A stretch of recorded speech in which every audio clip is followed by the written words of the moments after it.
Welcome to the Daily's Double Shot. I'm Aaron Hecker. And I'm Carrie Leslie. We've got some pretty fantastic stories in store for you today. First, let's take a look to see what grows in our campus in the greenhouses. Next, we take a look at the brand new music club on campus, the University Student Musicians Association.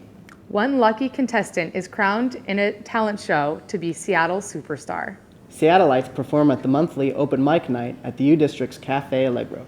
And 19 fraternity members compete for the ultimate title, Mr. Greek. The annual Everybody fashion show is put on. And finally, let's take a look at some of real-life superheroes. All coming up on today's Double Shot. Ooh, what is that? Chinese. Yeah.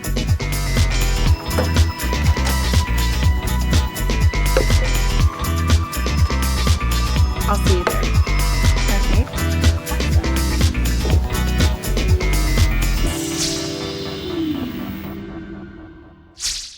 Hey Aaron, have you ever wondered what goes on in those greenhouses in South Campus? You know what? Now that you mention it, I have. Let's take a look now. The UW Department of Biology's Botany Greenhouse is home to a vast collection of plants, currently comprising of 3,400 items in 195 families. These aren't your average lilies or tulips either. They grow some exotic stuff here. Stuff like bug-eating, highly flammable, or prehistoric plants, just to name a few. Their extensive bench space also gives researchers the ability to conduct their own experiments and learn about our environment. As a paleobotanist, I study 300 plus million-year-old fossils from northern Washington of plants that look pretty much like this. And I get to use the greenhouse facilities to actually complement my fossil research. So I can look at, alter climate type effects on these plants and see how their leaves change and use that to interpret climate from fossils. So there's some really powerful sorts of correlations you can make between different fields using plants here. Not only does the greenhouse welcome researchers in their studies, but they also open their doors to the public. Anybody can walk in and check out their plant rooms that are specifically dedicated for general display and growth. You've got researchers next to people who are just here to visit, and it's a whole, a mixing pot of just people coming in and enjoying themselves or working. So that's why I think it's so great. We're not just about plants, but also the plants can teach us a lot about animal interactions. So we can get a lot of very big picture sort of ideas across using plants as sort of a group. And the great thing is you don't have to have any guilt when you come here, as opposed to maybe a zoo where there's a big animal behind a cage. Plants are happy here. They don't want to go outside. They're going to die if they go outside. That's right, plants are happy here, and they are taken care of very well, where volunteers try their best to match their natural habitat in order to promote a healthy development. Jeff also shared one of his favorite plants in their collection, explaining its distinctiveness. They can get gigantic. They're a really strange looking conifer relative, and they can live hundreds of years, and they are living fossils. So they're not very common in collections and they've been difficult to grow, but Doug here has figured out how to grow them really quickly. So we now have these gigantic prehistoric plants here of these guys, and we had a guy who went to South Africa to go to the Kirstenbosch National Botanical Gardens to see these plants, specifically to see these plants because he was obsessed with them. When he came here, his jaw dropped. It's like, wow, these are better than anything in South Africa that you would see. So it was pretty awesome to get to see that. If you're interested in volunteering at the greenhouse, or simply want to check out their cool exhibits, feel free to just stop on by. There's always someone there to answer any questions you might have. Whew, those are some crazy plants. No kidding, that's not the only interesting thing on campus though. Really? Really, there's a new club called the University Student Musicians Association that's trying to bring together some student musicians. Just recently, a group of UW students came together to form the University Student Musician Association. This is an opportunity for student musicians at UW to come together, meet other musicians, and play together. So having a club that gets all these people who have all this in common together, and gives them the chance to talk to each other, to just get to know each other and form bands, or just even jam together casually if they want to. But so far it's been really cool to meet different people around the campus who have pretty much the same sort of motivation as we do. USMA welcomes musicians of all kinds with all levels of experience. I started playing the piano when I was 5, and so that really got me started with music. And then I played the clarinet, the flute, and the saxophone within bands in middle school and high school. And then I started the electric bass, and I've been playing that for about 4 years now. I've been doing guitar for about 2 years, singing for about 1. Been doing something music related for all my life, so I mean, music is a big part of my main extracurricular, if you want to say it like that. USMA members are excited to get this club started and have high hopes for its effect on the music scene at UW. I'm really looking forward to when it really gets started and when people start finding each other and we get a lot of bands together. I'm hoping it's going to have a pretty good effect on the long-term local music scene. Like, if we can get a couple of bands started that actually stay bands for a while, it could be kind of cool. And so that would be really cool to see how it all turns out.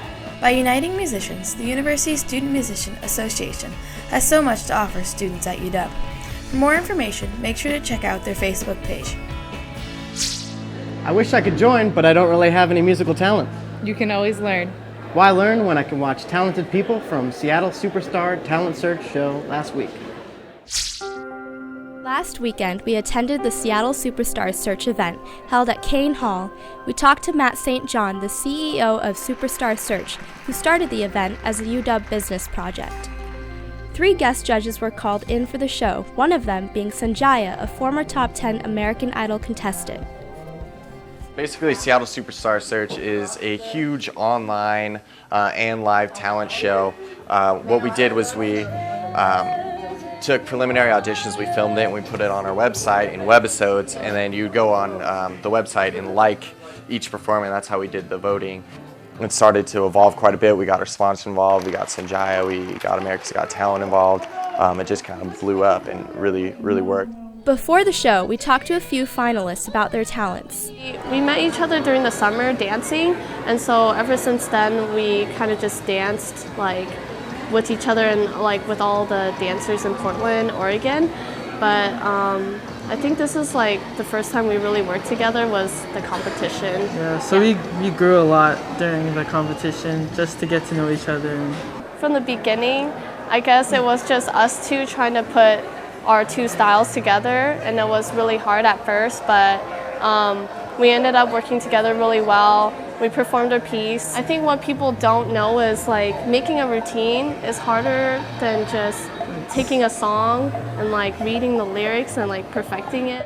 Me and a friend of mine, his name's David, he plays the violin and I play kind of an assortment of instruments so far. We've been playing a couple songs. In this final show, we're playing a song that David wrote, and I'll be playing upright bass. I feel like this show is a good way for me to get myself out there in the Seattle scene, meet some other musicians, meet some people involved in the music industry and stuff like that.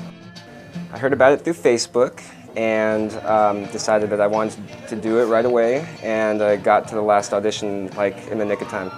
Well, I've been dancing for 10 years. I started out b-boying, which is short or another word for breakdancing, and I did that for 4 years before I got into hip-hop and choreography and a bunch of other things, and now I take ballet, contemporary, ballroom, anything I can really get my hands on, and I love it.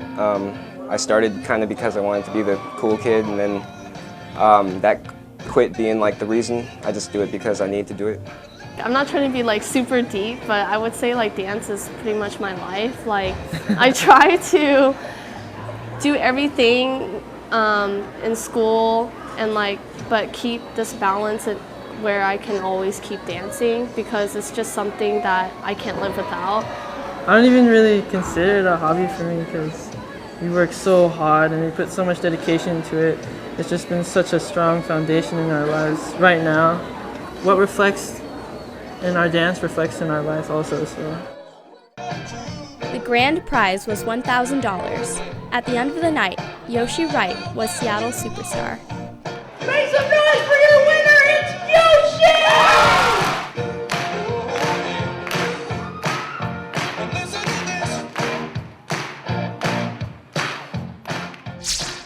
Stay tuned for more stories. Coming up after the break. Next up, we take a look at Café Allegro's monthly open mic night and some of its performers. Welcome to Café Allegro, located at 4214 University Way Northeast, Seattle's oldest espresso bar, having been in existence since 1975. Both students and residents alike come to Café Allegro for caffeine, namely, as well as lunch, snacks, community, and last but not least, music and poetry. In the alley upstairs room, located directly behind Magis Books, Café Allegro hosts a Friday night music series, and also a community-run You Speak Seattle open mic. We got an open mic that happens every third Sunday right here, and you can do whatever you want. It's totally open for 5 minutes. All we can ask is that you can try and not offend people, but sometimes it happens, so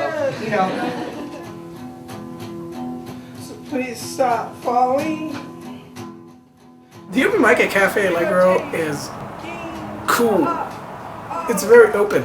There's people are very accepting no matter what you do, no matter where you are as like your progress as a writer, your progress as a reader, as a musician. You pretty much will always be welcome there, and people will embrace you in a good sense.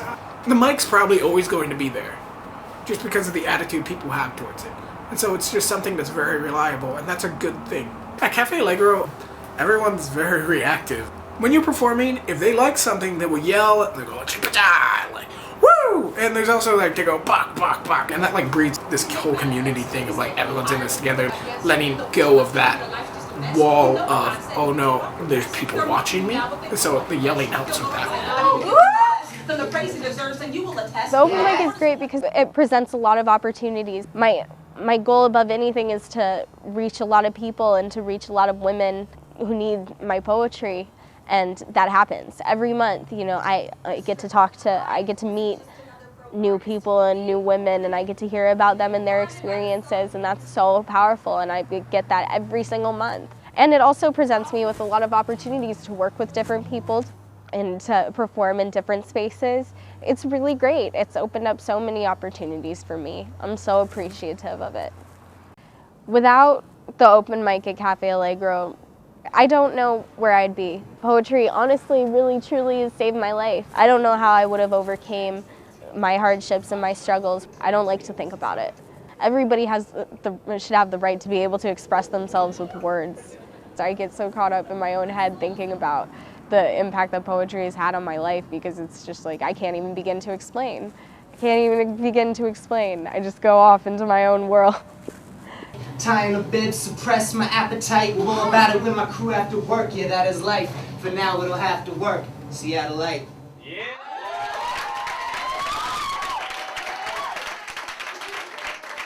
To get involved in the open mic at Café Allegro, simply show up on the third Sunday of each month at 7 p.m. and put your name on the list at the front of the alley upstairs room. You can also visit seattleallegro.com/events/ for all events hosted by Café Allegro. This past Sunday, 19 brave young men competed for the ultimate title, Mr. Greek. Last Sunday, the audience at Meany Hall watched the performances of 19 young men competing to become this year's Mr. Greek. They presented acts in a wide range of material, from stand-up comedy to dance. Sometimes I just want to dance. I am not oppressed.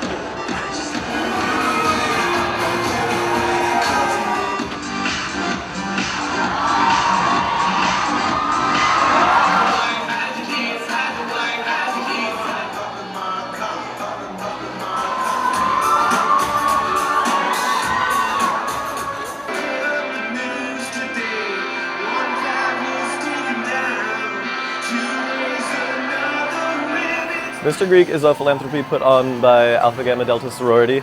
It works with Treehouse for kids and raises money for foster children in that way. They have a contestant or a representative from each fraternity come up and then see how much money they can raise, and they put on a show and see like to showcase each person's talent. So each contestant has been coming to weekly meetings where they learn a dance taught by the AGDs, and they perform that in the beginning. And then we go into the personality walk, which they pick their song and they pick their outfit and they do their best to show up their personality. And then we move into the talent portion of the competition where they show us their best talent. It's just do whatever you want. Just feel free to express your talents, you know. It'll be fun. It'll be funny. But it's kind of a competition, and it kind of isn't, because, at least in my opinion, I've gotten to know some cool guys here and had a good time just coming to messing around, meeting the girls from AGD. So. Because a lot of them make really good friends, and it's fun for us to kind of get everyone involved and for us to meet a bunch of new people. So I feel like it's a very, it's a good event to promote like unity between houses, and it's a competition, but it's a good way to get over that like competitive edge between houses. So, yeah. They've been working on these performances for months, and the end result was a fun-filled show full of dancing, singing, and laughter. You can stand under my umbrella. You can stand under my umbrella.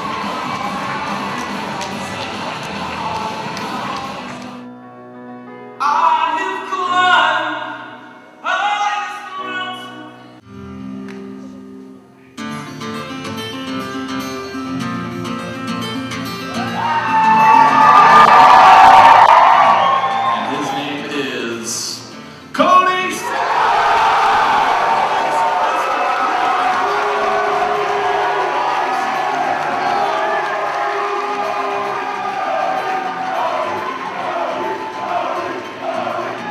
I mean, it feels awesome. I wish the crown would fit a little better, or the sash, but I'm really stoked. I mean, it's one of the big awards of the Greek system. I'm glad I could represent Chi Psi fraternity as well as I did.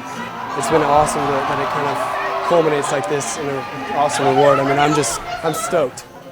I think things like this are really going to help improve the Greek system's image and make us seem as good of boys as we are. This is an annual event, and a new Mr. Greek is crowned at each show. Congratulations to Cody for his winning performance.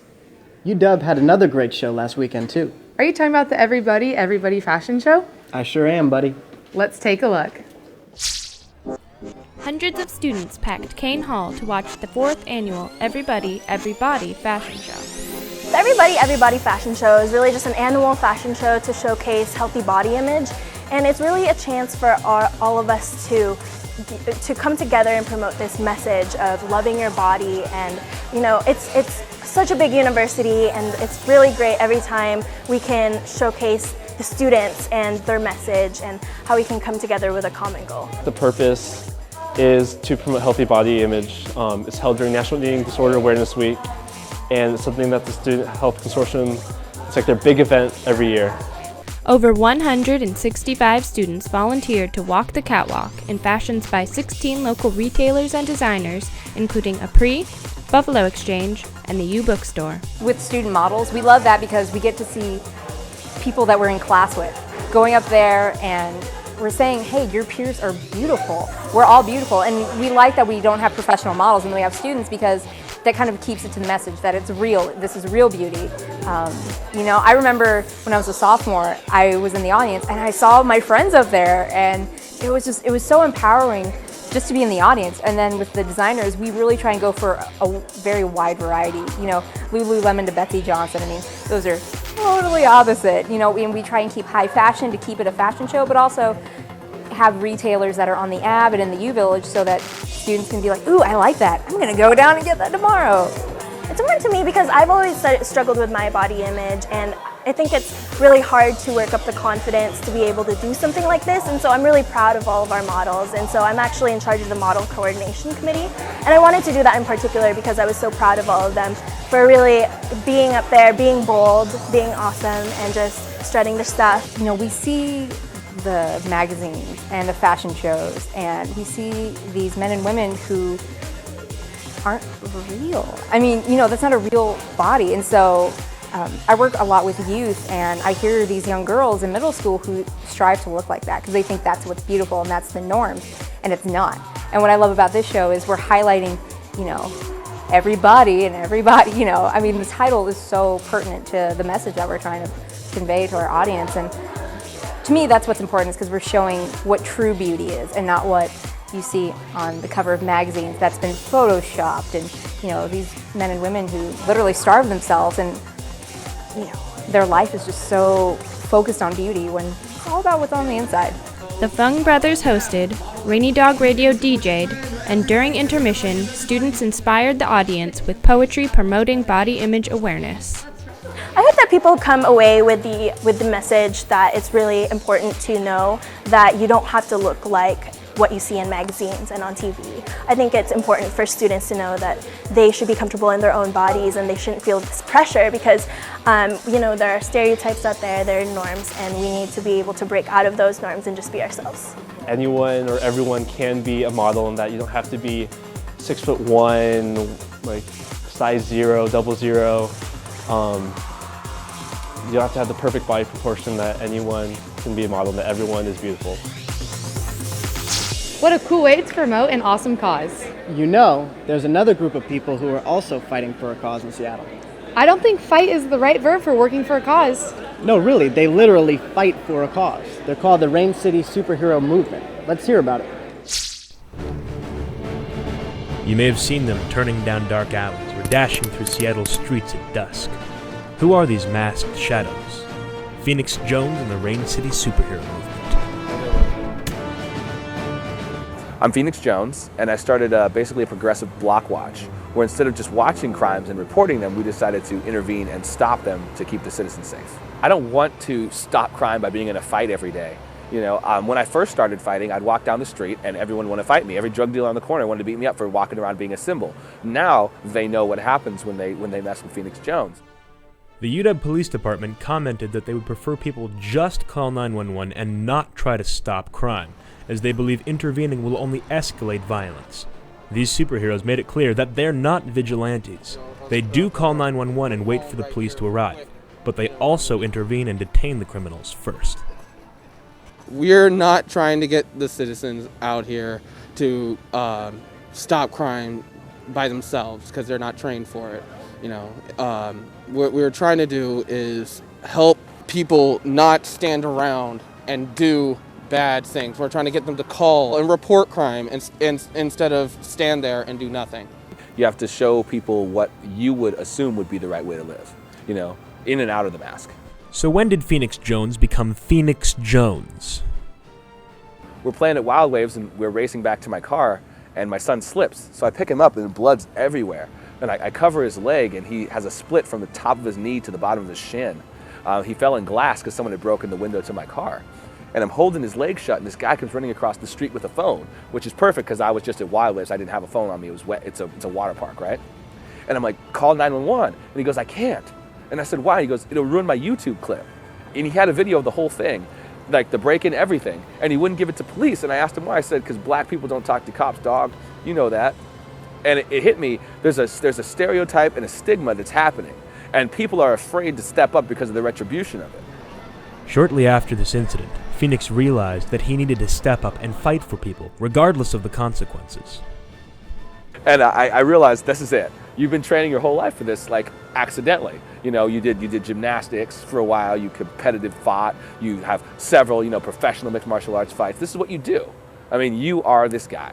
Phoenix draws his inspiration from the comic book character Nightwing, a normal man who trained to become a superhero.